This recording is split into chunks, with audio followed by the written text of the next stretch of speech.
இந்த வீடியோ பாருங்க. ஒரு தாய் செஞ்ச மோசமான விஷயம் தான் இது. செல்போன் பேசிக்கிட்டே தான் பெத்த குழந்தையவே மறந்துட்டு போயிட்டாங்க. இப்போ இருக்க காலத்துல செல்போன் மோகத்துல நிறைய பேர் நிறைய விஷயத்த மறந்து போறாங்க. அந்த வகையில தான் இந்தமா என்ன பண்ணிருக்காங்கன்னா, ஒரு நாள் பார்க்குக்கு தன்னோட குழந்தையை தூக்கிட்டு வந்திருக்காங்க. அங்க வந்தவங்க திடீர்னு தனக்கு போன் வந்ததுனால குழந்தைய அதே இடத்துல வச்சுட்டு போன் பேசிட்டு இருந்திருக்காங்க. போன் பேசிக்கிட்டே தன்னோட குழந்தைய மறந்துட்டு அவங்க வீட்டுக்கு நடந்து போயிருக்காங்க. இத பக்கத்துல இருந்த ஒருத்தர் கவனிச்சிருக்காரு. அந்த அம்மா குழந்தையவே மறந்துட்டு போறத பார்த்து ஷாக் ஆயிருக்காரு. குழந்தைய தூக்கிட்டு பின்னாடியே அந்த அம்மாவை கத்திட்டும் போயிருக்காரு. அவர் கூப்பிடுறது கூட தெரியாம அவங்க போன் பேசிட்டே நடந்துட்டு இருக்காங்க. கடைசியா அந்த அம்மாவும் திரும்பி பார்த்ததுக்கு அப்புறம் தன்னோட குழந்தையை பார்த்து ஷாக் ஆகுறாங்க. வேகமா ஓடி வந்து தன்னோட குழந்தையும் அவங்க வாங்கிக்கிறாங்க.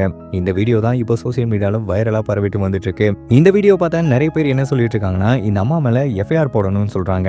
ஏன்னா அந்த அம்மா உண்மையிலே மறந்து விட்டுட்டு போயிட்டாங்களா இல்ல வேணும்னே குழந்தைய பார்க்ல விட்டுட்டு போயிட்டாங்களான்னு தெரியல. இதை விசாரிக்கணும் அப்படின்னு சொல்லிட்டு வந்துட்டு இருக்காங்க.